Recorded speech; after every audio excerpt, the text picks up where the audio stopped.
महाभारत के प्रेमियों, मैं राम सागर शास्त्री आप लोगों के समक्ष रखने जा रहा हूं एक प्रसंग, भीष्म के उपदेश। देखिए, द्रौपदी और धृष्टद्युम्न की उत्पत्ति यज्ञ की वेदी से हुई थी। उस समय देवताओं ने आकाशवाणी में कहा था कि यही कन्या ते कुरुकुलनासा और नभवाणी देवन प्रकाशा। इस कन्या के कारण कौरव कुल का विनाश हो जाएगा और इसका विवाह अर्जुन के साथ होगा जो कौरव वंश का विनाश करेगा, और यह बालक द्रोणाचार्य का शीश काट लेगा। द्रौपदी को शंकर जी ने 5 पतियों का वरदान दिया था, इसलिए द्रौपदी 5 पतियों की रानी बनी। देखिए, राजा प्रतीप की पत्नी का नाम सुनंदा था जो राजा शिव की पुत्री थी। उससे 3 पुत्रों का जन्म हुआ था, देवाकी, वाहिनीक और शांतनु। देवाकी कुष्ठ रोगी थे, अतः उन्होंने वैराग्य ले लिया। वाहिनीक अपने मामा के यहां चले गए। राज्य का अधिकार शांतनु के हाथों में रहा।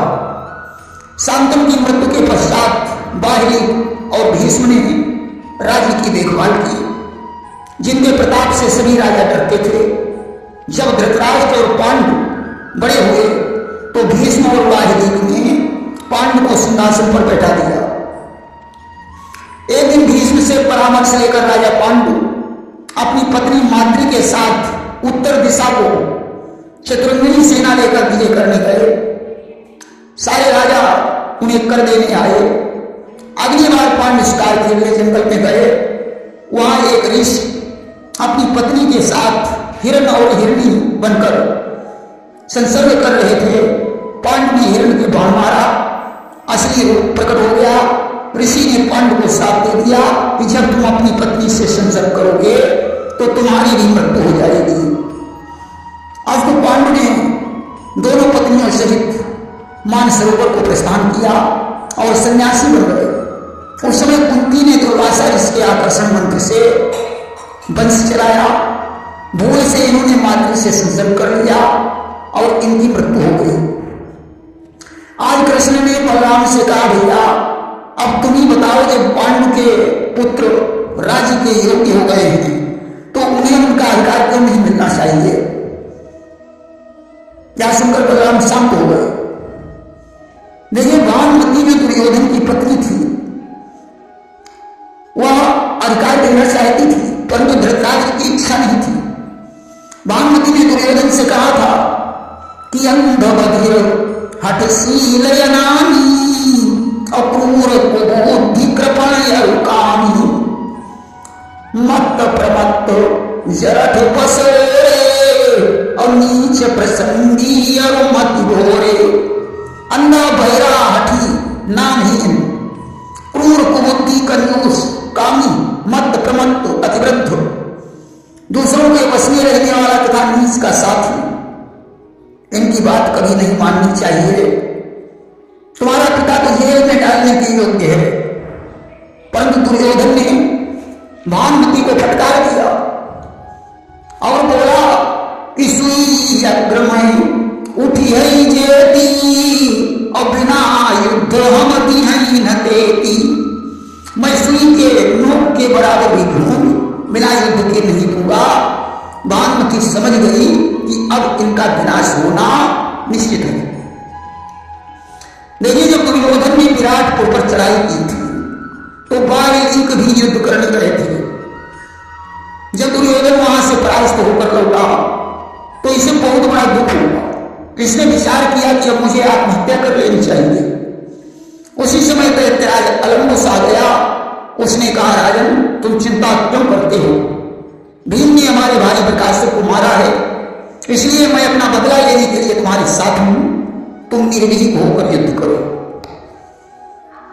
देखिए, अर्जुन 5 महीने इंद्रपुर में रहे थे, जहां उन्होंने दिव्यास्त्रों को चलाना सीखा था। इन्हें इंद्र ने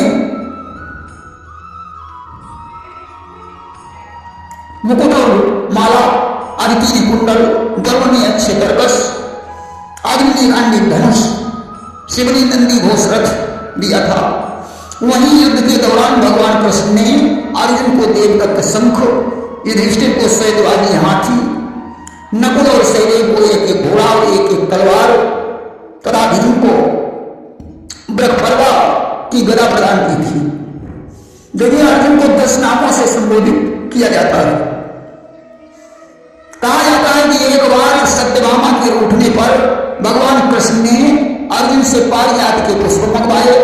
जहां कुबेर के बगीचे में हनुमान से इनका झगड़ा हो गया, फूल लेकर के वे वापस लौटे तो भगवान कृष्ण ने उनसे कहा, अर्जुन, तुम्हारे समान संसार में कोई दूसरा पुरुष नहीं है। अर्जुन ने कहा, प्रभु, संसार में तो मेरे जैसे करोड़ों होंगे। भगवान ने कहा, जाओ तुम अपने जैसा एक ही व्यक्ति ढूंढ कर लाओ। अर्जुन ने त्रिभुवन में अपने जैसा कोई नहीं देखा। अब उन्होंने सबसे हीन वस्तु निष्ठा को बांधकर अपने पास रख लिया और भगवान के पास लौटाए। बोले, प्रभु, संसार में अगर कोई मेरे समान है तो वो आप हैं। सबसे हीन वस्तु निष्ठा है। भगवान ने निष्ठा को फुटवा दिया और कहा, तुम नर हो और मैं नारायण हूं। तुम निष्ठा को बांध लाए थे, इसलिए आज से तुम्हारा एक नाम विभत्स होगा। इनाम विभत्स जबई हरिदय सुनत पार्थ मन हर्षित भयऊ। धनुर्धारी था जब में कोई अर्जुन की शान का, जिसने इंद्र का हाथी धरण ऊपर उतारा है। कुंती के आग्रह पर इन्होंने बाणों की सीढ़ी बनाकर इंद्र के हाथी को पृथ्वी पर उतार दिया था। इसलिए कुंती ने इन्हें पार्थ नाम से संबोधित किया था। देखिए, भीष्म पितामह को इच्छा मृत्यु का बतन था।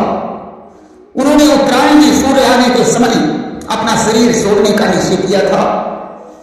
भीष्म ने धर्मराज को उपदेश देते हुए कहा, राजन, इस शरीर से जो पाप होता है वह मनुष्य को भोगना पड़ता है कि जो पाप कायाते होई और बिना भोगते छूटे नहीं कोई। हमने भी एक बार किसी सर्प को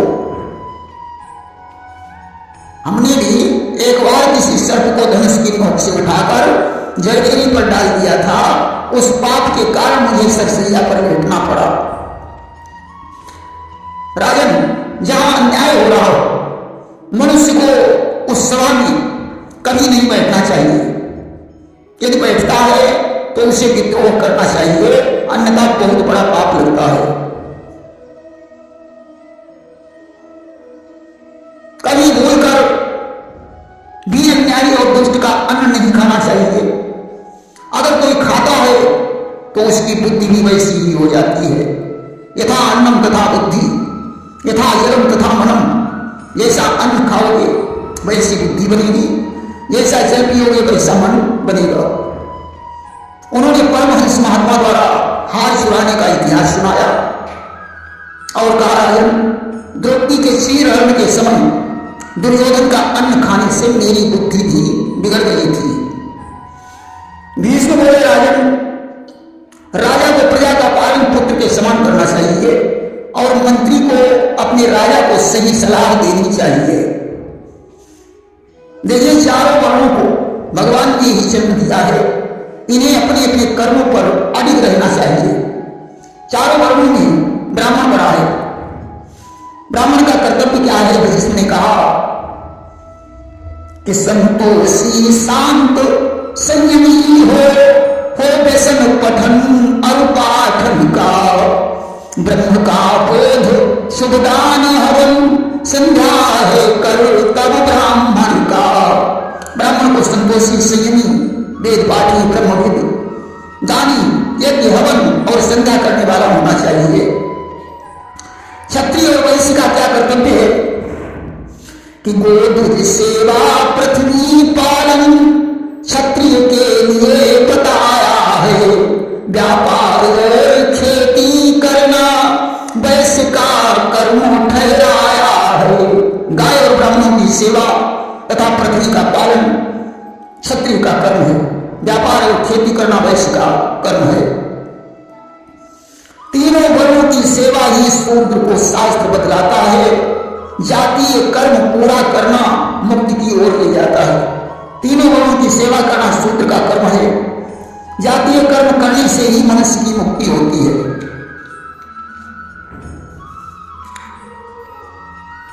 चारों आश्रमों में गृहस्थ आश्रम को बड़ा माना गया है। अतिथियों की सेवा करना गृहस्थ का धर्म है। जो जन प्रत्येक अतिथि के हित अपना सर्वस्व लगाता है, मानो वह उसी देश ही में ईश्वर पर प्राण लगाता है। ज्ञानी अज्ञानी भले बुरे आना जाना है हर जन का, क्या पता कौन से पर्दे में हो जाए दर्शन नारायण का। अतिथि आवत जाति यदि पाए जन सम्मान, पुण्य घटे सतवर्ष को कहा स्कंद पुराण। अतिथि बिना सम्मान के चला जाता है तो 100 वर्षों की पुण्य नष्ट हो जाती है। भीष्म पितामह ने अतिथि सत्कार को लेकर एक कबूतर और पहेलिया की कथा सुनाई। भीष्म पितामह ने कहा, राजन, अंतकाले या मति सा गति, अंतकाल में मनुष्य की जैसी मति होती है वैसी ही उसकी गति होती है। उन्होंने जब भरत का इतिहास सुनाकर कहा कि भरत का ध्यान अंतकाल के हिरण के बच्चे में लगा रहा, इसलिए उनका जन्म मृगयोग में हुआ। दया का महात्म बताते हुए उन्होंने राजा सिंह और कबूतर की कथा सुनाई और बोले कि जल चेतन जिसके निकट है, जल चेतन जिसके निकट है एक ही समान, घट घट में उसके लिए व्यापक है भगवान। जो जड़ और चेतन को एक समान देखता है उसे घट घट में परमात्मा के दर्शन होते हैं। भीष्म ने कहा कि तपदान भजन या दया कर्म सच्चा प्रकाश कर देता है, पर कुछ भी मद का अंकुर हो तो सर्वनाश कर देता है। तपस्या दान भजन दया के कर्म में अभिमान आने पर सर्वस्व नाश हो जाता है। भीष्म ने जाजूल ऋषि और तुलाराम वैश्य का इतिहास सुनाया। अब भीष्म ने कहा, राजन, जब तक मनुष्य का पुण्य क्षीण नहीं होता, जब तक अभिमान नहीं आता, जब तक किसी ब्राह्मण का श्राप नहीं लगता, तभी तक वह मनुष्य चमकता है। भीष्म ने राजा नहुष का इतिहास सुनाकर उपदेश की पुष्टि की। भीष्म पितामह ने सत्य की महिमा बताते हुए कहा, राजन, राजन है सबको सबसे अधिक, राजन है सबसे अधिक सत्य मुक्ति का द्वार, लोक और परलोक में है इसका आधार। संसार में सत्य से बड़ी कोई चीज नहीं है। जो सत्य पर चलता है उसकी हमेशा विजय होती है। भीष्म ने बहुला गौ और एक नार का आख्यान सुनाया। दान का महत्व बताते हुए उन्होंने कहा, यह तो प्रत्येक वस्तु देना दान में श्रेष्ठ बतलाया है, पर अन्नदान गोदान मात्र दोनों में उत्तम पाया है। दान में तो बहुत सी वस्तुएं आती हैं, परंतु अन्नदान से बड़ा कोई दान नहीं है। कि गृह को धर्म अभ्यगत पूजा और अन्नदान दे आनंद दूजा। भीष्म ने मुद्गल ऋषि की कथा सुनाई। भीष्म पितामह ने कहा, गंगा के समान कोई नदी नहीं है और एकादशी के समान कोई व्रत नहीं है।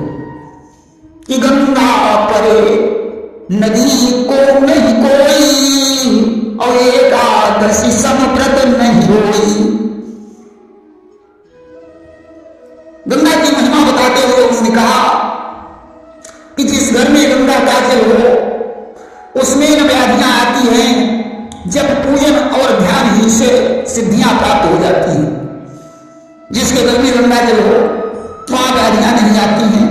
मरने पर 2 बूंद गंगा जल मुंह में डाल देने से मनुष्य जल की त्रास से मुक्त हो जाता है। इसके बाद उन्होंने एकादशी महात्मा की कथा सुनाई। भीष्म ने गंगा जी की उत्पत्ति और पृथ्वी पर आने की कथा भी सुनाई। तुलसी की महिमा बताते हुए भीष्म पितामह ने कहा कि तुलसी रोपण पूजयिताही तत्रात दर्शते पाप नसाई। जो तुलसी का रोपण कर उसकी पूजा करते हैं और प्रातःकाल दर्शन करते हैं, उनके सारे पाप नष्ट हो जाते हैं। जो लोग नियम से तुलसी दल सारे ग्राम पर चढ़ाते हैं उनका शरणामृत लेते हैं वे रोग मुक्त हो जाते हैं। जो मनुष्य नियम से तुलसी दल शालिग्राम पर चढ़ाकर चरणामृत का पान करते हैं वे रोग मुक्त हो जाते हैं। भीष्म ने तुलसी और शालिग्राम का इतिहास भी सुनाया। काशी की महिमा का वर्णन करते हुए भीष्म ने कहा कि जो काशी मां नरकहु मरई अतहु कैलाश गमन सो करई। जिस मनुष्य की मृत्यु काशी में होती है वह शिवलोक हो जाता है। और 3 वर्ष तक जो करे काशी में स्नान इसमें कोई शक नहीं हो उसका निर्वाण। 3 वर्ष तक काशी में स्नान करने से मनुष्य मुक्त हो जाता है। शिवरात्रि की महिमा वर्णन करते हुए भीष्म पितामह ने कहा कि महादेव सेवा मन लागे असो कैलाश वास नर पावे। जो शिवरात्रि का व्रत करता है वह मनुष्य कैलाश को जाता है। भीष्म ने एक आकेटक की कहानी सुनाकर शिवरात्रि की महिमा समझाई। भीष्म ने कहा राजन, जो स्त्री विधवा होकर श्रृंगार करती है वह बहुत बड़ा अधर्म करती है।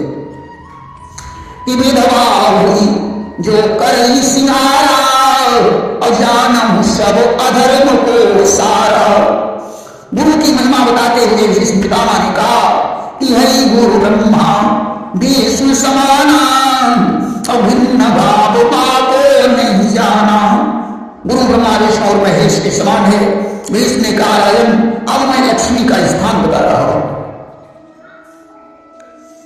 कि लक्ष्मी को भाखम स्थाना सदा पवित्र जौन नर जाना।